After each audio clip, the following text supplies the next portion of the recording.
yang buka di sini.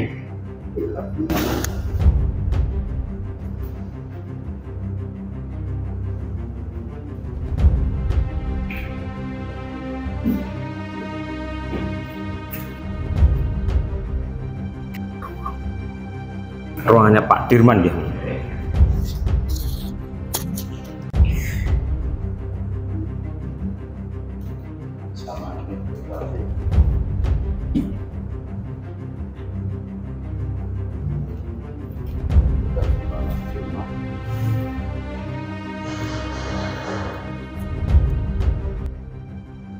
Keinginan rakyat Indonesia, keinginan rakyat Indonesia untuk membentuk TKR. Gambaran, karena ketika kita merdeka itu belum punya tentara. Terus ruangan ini dulu adalah markas gedungnya ini dulu Mabes TKR pertama. Mabes TKR pertama. TNI-nya. Mabes TNI-nya pertama. Jadi Mabes TNI pertama di sini. Ini filosofi keinginan rakyat Indonesia untuk tentara. Jadi Mabesnya dulu ada di Jogja. Mabes pertama itu Mabes pertama ya Pak ya? Mabes pertama. Terus belum kemerdekaan Pak? Setelah kemerdekaan. Oh setelah kemerdekaan ya? Iya, setelah 45. Iya. Jadi ketika kita merdeka kan belum punya tentara secara organisasi. Iya. Yang memerdekakan siapa? Yang mantan Kenil, mantan Betan, termasuk laskar-laskar. Nah baru maka Pak Urip mengatakan aneh negara jauh tentara, aneh suatu negara nggak punya tentara. Maka mengusul kepada Presiden agar dibentuk organisasi.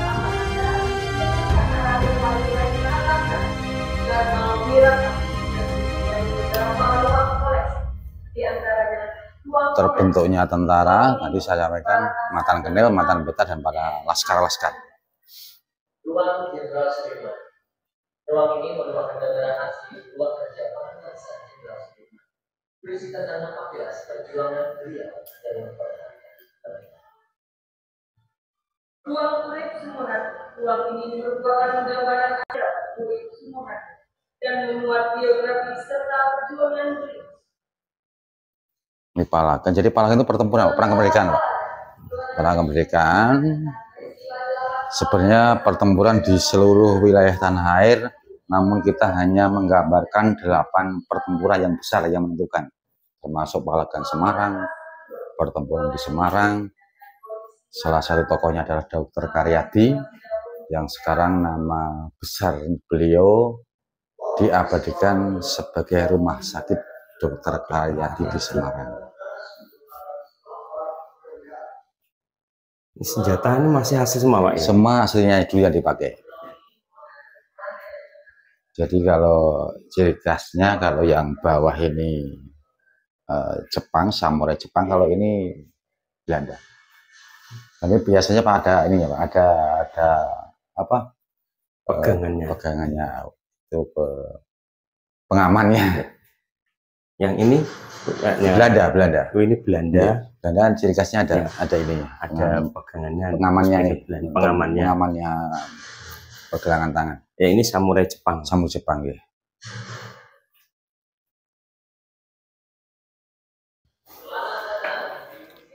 Yang kedua Palagan Surabaya, pertempuran yang sangat heroik. Puncaknya di tanggal 9 Malabi terbunuh. Arek Surabaya di ultimatum untuk menyerahkan senjata, namun di bawah pimpinan Kolonel Sungkono dan Bung Tomo di pihak sipil mengadakan perlawanan secara heroik, termasuk Kiai Haji Hasan Asari mengarahkan santrinya dari Tebireng. Ini perang total, ini perang semesta. Bahkan di sana ada kejadian yang aneh, pasukan sekutu dari Pakistan berbalik arah. Yang sedianya menumpas arek Surabaya justru membantu rakyat Surabaya dari Pakistan. Nah bingung, jadi pasukan sekutu dari Pakistan itu bingung. Kok di sana Allah Akbar bingung. Loh, kok ini saudara saya? Iya. Akhirnya berbalik arah.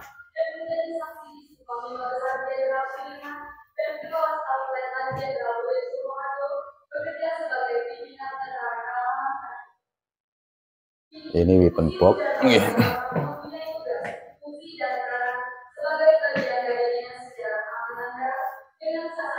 Ini foto pertempuran Surabaya, Pak ya? Nggih. Itu Waktu- datanya sekutu, itu datanya sekutu nggih. Pertempuran yang ini.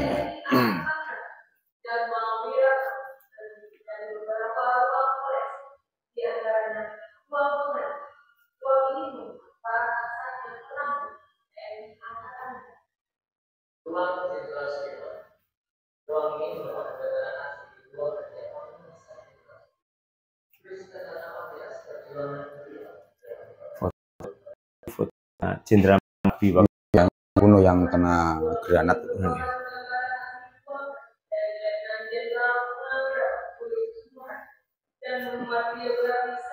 Ini filosofi perjuangan rakyat Indonesia dari senjata tradisional. Jadi model senjata kita itu senjata tradisional dalam merebut dan pertahanan kemerdekaan. Kalau toh ada senjata modern itu hasil rampasan. Karena waktu itu kita membuat belum bisa, membeli pun belum mampu. Jadi kalau banyak, ada banyak senjata modern itu hasil rampasan. Di dalamnya ada dokumen-dokumenter. Nah, ini senapan-senapan itu yang dulu mau dipakai, Pak. ini Pak, senjata-senjata yang di sini memang asli dipakai untuk perang kemerdekaan ya? Nggih, tapi ada sebagian kemarin kan desain ini untuk mencukupi kota, ada kekurangan. Sebagian senjata yang masa kini hanya untuk kekuatan menutupi kota. Tapi mayoritas dulu yang digunakan untuk bertempur. Ini.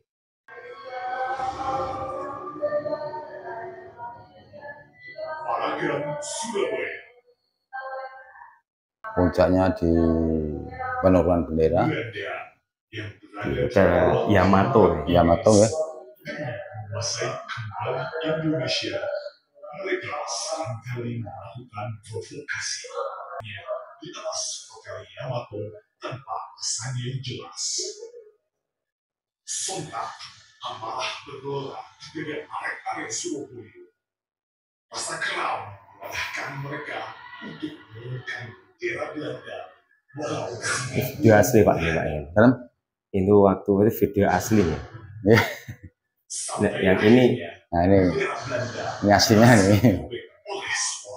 Ada video asli, ada dokumenter, ada untuk melengkapi cerita dibuat. Apa yang terjadi di hotel Yamato memicu kebencian yang lebih besar terhadap Belanda. Sikap sekutu yang menyebarkan propaganda.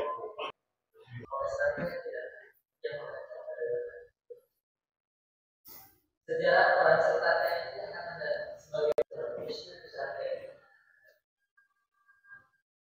Sebagai cagar budaya, Museum Dharma tahun 1942, bangunan museum beralih fungsi menjadi markas tentara Jepang daerah Yogyakarta atau Sudut.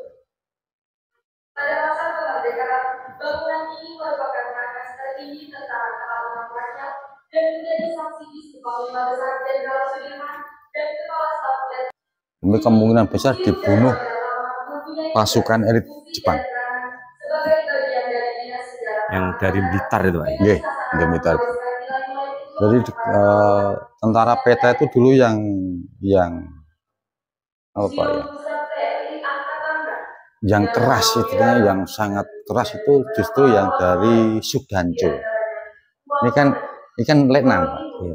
Jadi Sudanjo itu karena Sudanjo ini karena lulusan SLTA. Makanya memang letnan. Sudanjo itu Pak. Apa itu Pak? Sudanjo itu gelar apa? Jadi gini, Sudanjo itu tentara Jepang itu terdiri dari Daidancho. Daidancho seperti tadi, Daidancho, Sudanjo itu kemudian Kompi. Sudanjo itu lulusan SMA SLTA. Makanya darah muda yang keras yang keras memberontak Belanda Jepang itu justru yang dari Sudanjo ini darah muda. Jadi Daidancho, Sudanjo,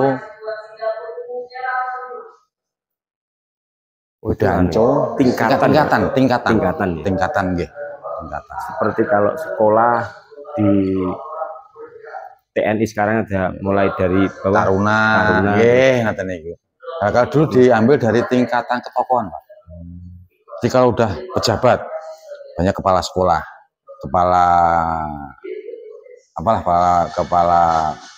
pokoknya di tingkat kepala itu masuknya langsung Dedanco, komandan Danton. Dan kalau pegawai biasa itu tadi Judanco itu kalau sekarang kapten. Kalau yang dari CLTA itu Sudanco.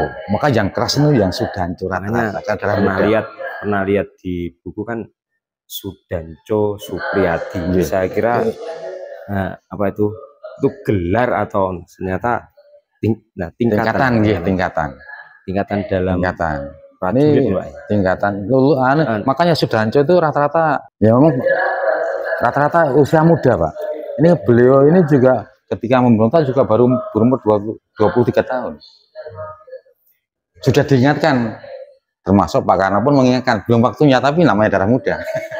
Belum waktunya. Tapi sudah nggak tahan, yang muda ini udah nggak tahan. Pak Karno mengingatkan, Dedanco sudah mulai, jangan, belum waktunya, tapi karena darah mudanya ini justru yang memprakasi si Supriyadi tadi.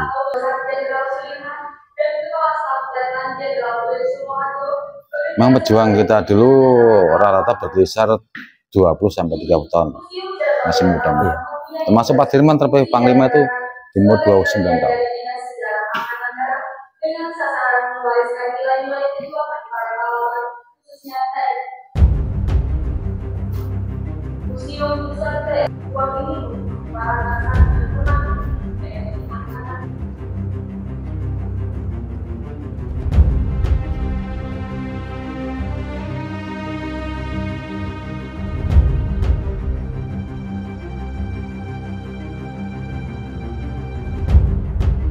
Yang sekaligus meyakinkan pemerintah untuk melantik Pak Dirman sebagai Panglima. Karena ketika Pak Dirman terpilih itu pemerintah kurang yakin. Karena di usia yang masih sangat muda, pangkat pun masih kolonel.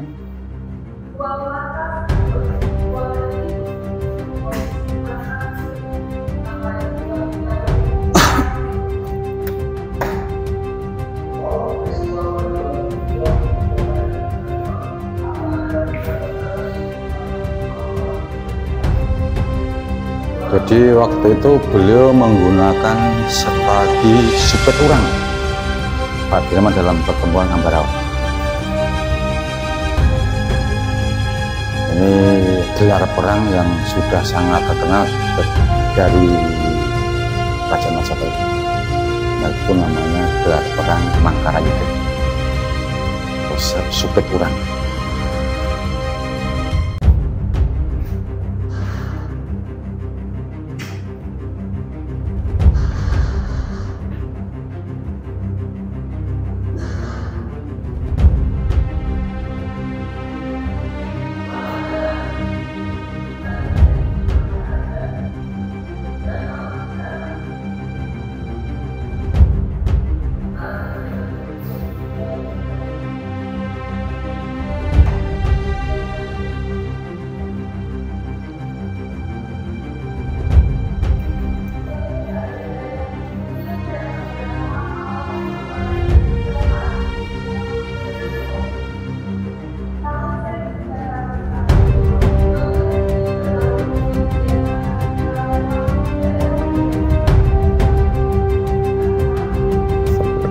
Pertempuran yang ada di Medan. Termasuk ini Radio Rimba Raya untuk menepis provokasi Jenderal Sepur, karena ketika kita bertempur mempertahankan kemerdekaan, Jenderal Sepur selalu memprovokasi bahwa Indonesia sudah tidak ada, tentara sudah lumpuh, ya kita sering memberikan perlawanan. Ini Radio Rimba Raya bantuan dari Malaya, Malaysia.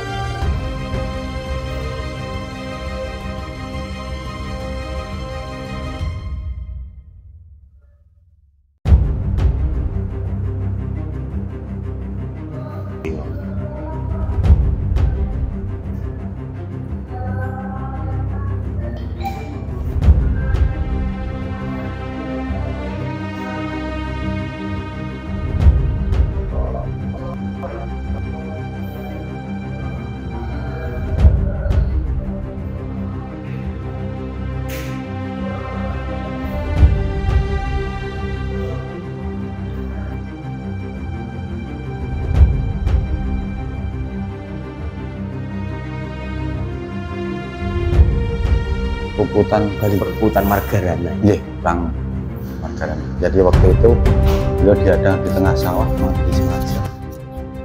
Sadar senjata kalah, pasukan kalah, tapi kata orang Jawa tanggung, lari berjuang.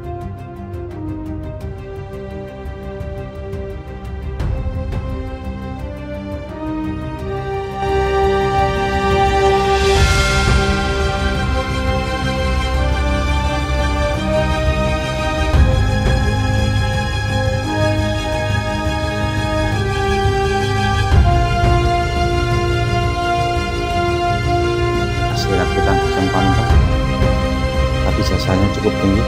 Ini meriam rakitan pejuang Palembang. Yeah. Walaupun sangat sederhana tapi jasanya cukup tinggi. Pernah menenggelamkan kapal Belanda di Sungai Musi, Palembang, dalam pertempuran 5 hari 5 malam di Sungai Musi. Dan ini barangnya bukan duplikat, bukan pengadaan, asli aslinya. Dulu memang yang dipakai, yang menghancurkan kapal Belanda zaman ini Palembang.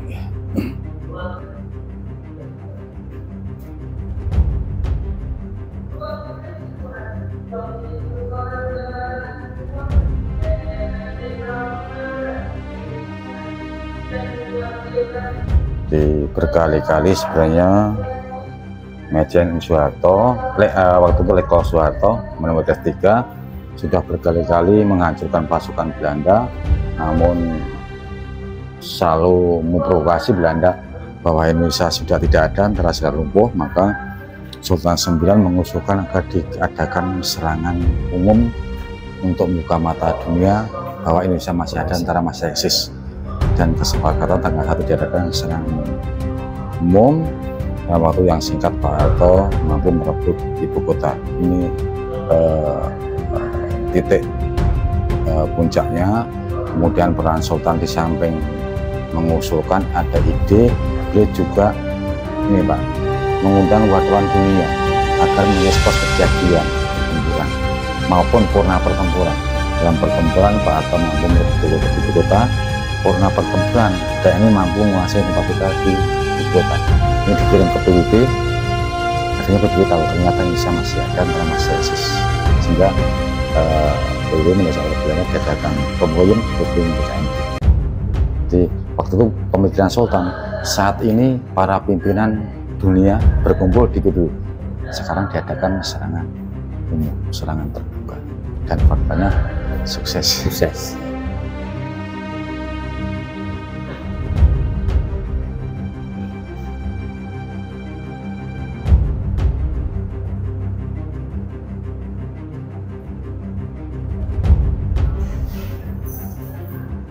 Penyemangat Ayubum, poster-poster untuk memberikan semangat, motivasi para pejuang untuk meraih kemerdekaan.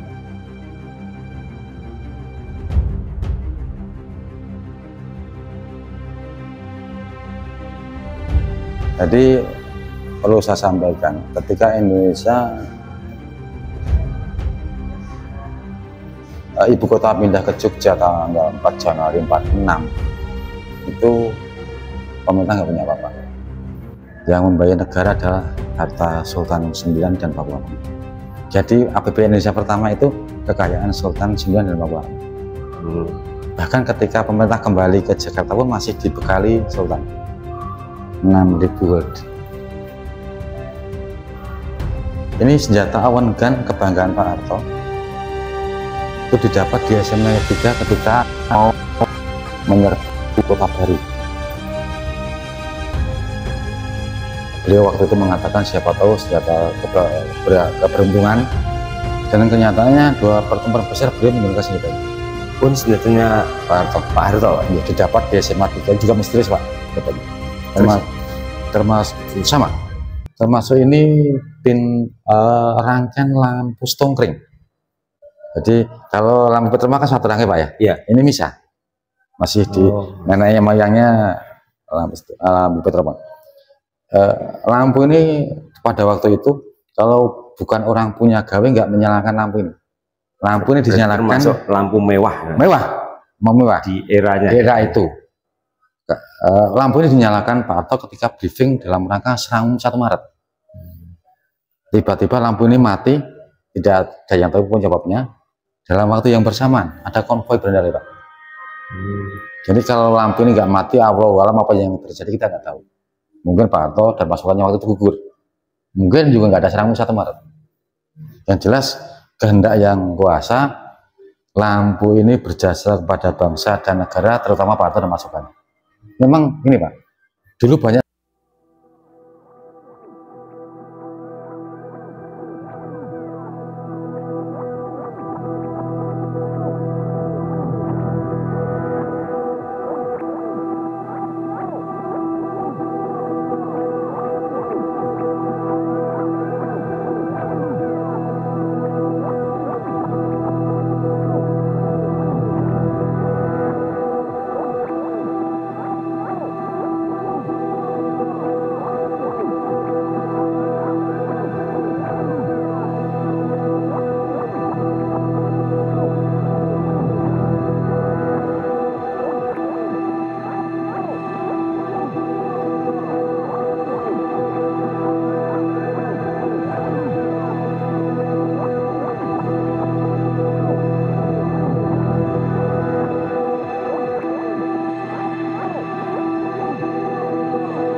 lebih menyakitkan karena Indonesia hanya Jawa Tengah. Jangan aja bukan Indonesia. Iya. Di Indonesia. Itu kenapa kita dalam perjalanan selalu dirugikan? Ini untuk referensi generasi yang akan datang. Karena salah satu kenapa tidak kita dirugikan dalam perjanjian, karena orang yang tahu atau instansi yang tahu permasalahan tidak dilibatkan dalam perjanjian. Iya. Yang tahu pertempuran siapa? Tentara. Tapi ketika Renville maupun Ninggarjati, TNI nggak dilibatkan. Maka ketika Romuroyen berkunjung ke KMP, Pak Dirman mengusulkan atau meminta agar pihak TNI dilibatkan dalam perjanjian. Dan waktu itu yang mewakili dari TNI adalah Kolonel TNI TB Simatupang. Ini untuk pelajaran bagi yang muda.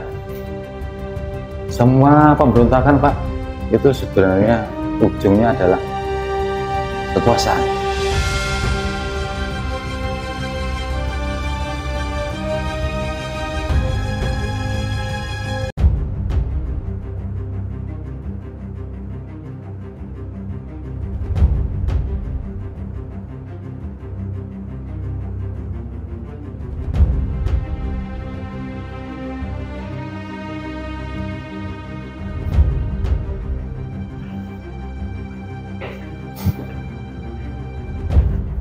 Vikora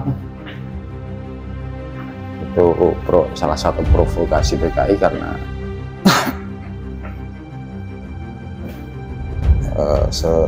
rakyat dipersenjatai. 52 TNI hampir pecah. Kenapa? Karena parlemen terlalu campur tangan di TNI. Di seragam TNI tahun 60-an ya.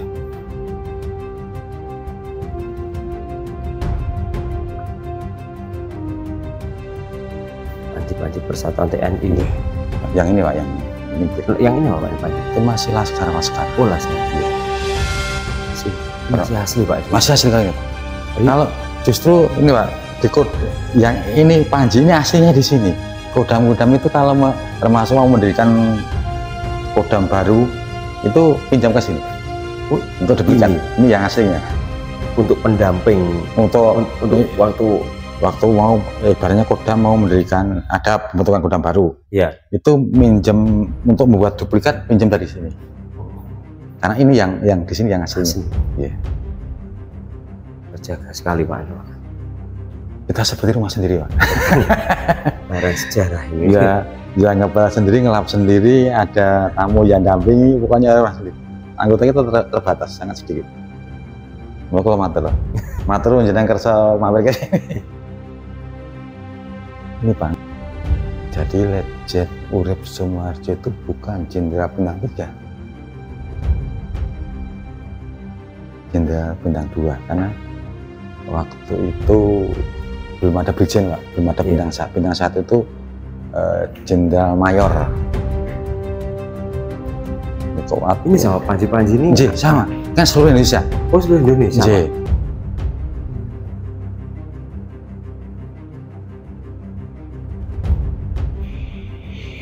Sebenarnya nama Pak Panji apa Pak? Panji itu bendera kesatrian. Kan ke setiap Kodam Jaya punya bendera sendiri, Kodam 3 Jawa Timur punya sendiri, bahkan Kopassus punya sendiri. Dia punya ciri khas bendera.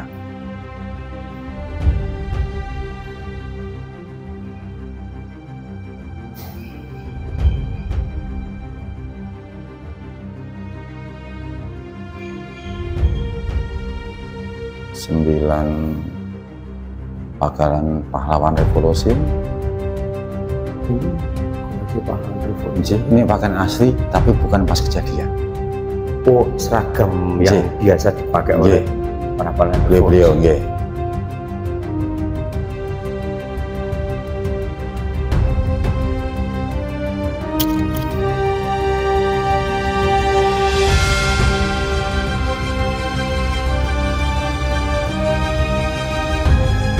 asli pakaian beliau yang di dalam lemari.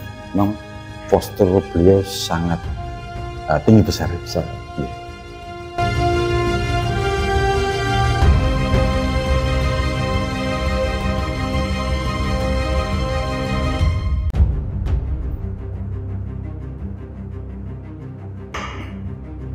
Di spesialis kom itu sangat licik, ahli model fakta.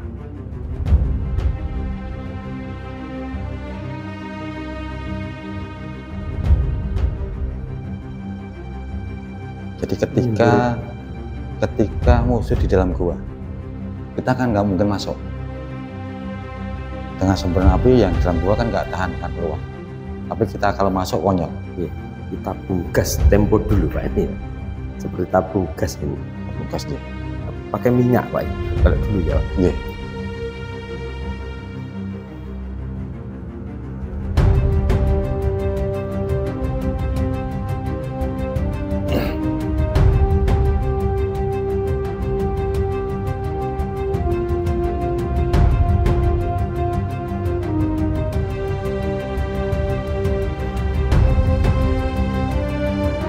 Koleksi Slamet Riyadi.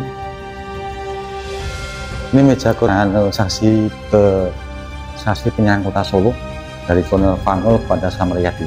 Jadi waktu itu musuh aja sampai kagum dengan Slamet Riyadi, sampai menembus punggung. Karena di usia yang sangat muda, beliau memimpin pertempuran Solo dan sekaligus mewakili pemerintah dalam penyerang kota Solo. Zamannya tadi, pejuang kita rata-rata di usia 20 sampai 30 tahun. Ini patahan Aceh.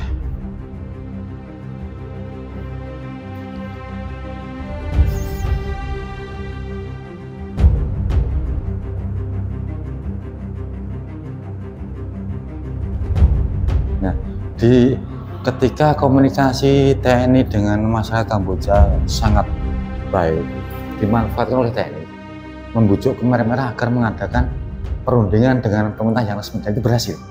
Khmer Merah tidak pernah mau menyerahkan senjata kepada tentara manapun kecuali TNI. Jadi satu-satunya pasukan perdamaian dunia yang diterima di Kamboja hanya TNI. Tidak ada tentara dunia yang pasukan perdamaian membawa pertunjukan seni, itu tidak ada kecuali Indonesia. Jadi menyelesaikan masalah tidak harus angkat senjata.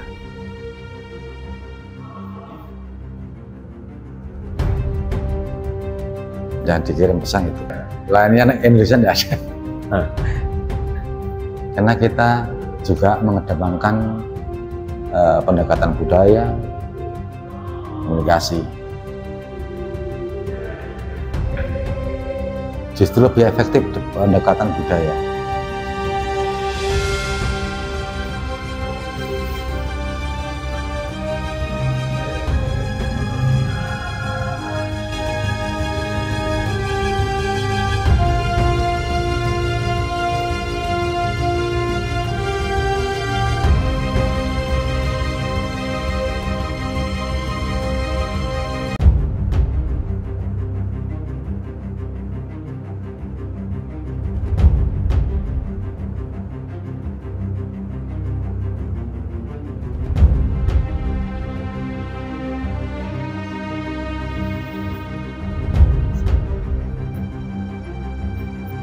Bunker kan Jepang kan identik dengan bunker maupun gua. Jadi untuk persembunyian para pimpinan Jepang ketika terdesak. Mundur loh Pak. Oke. Pendek banget.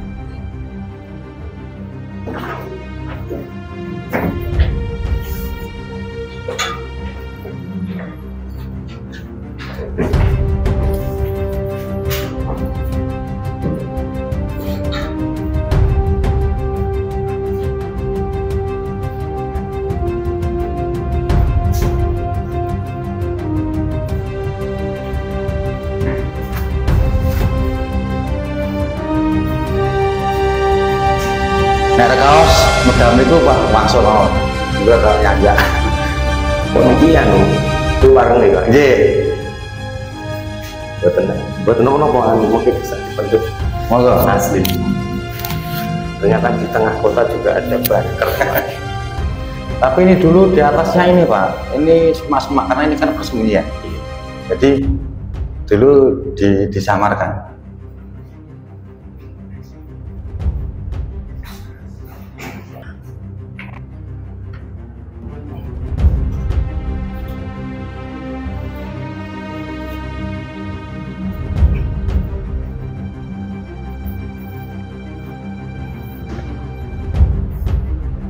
Nah, keren.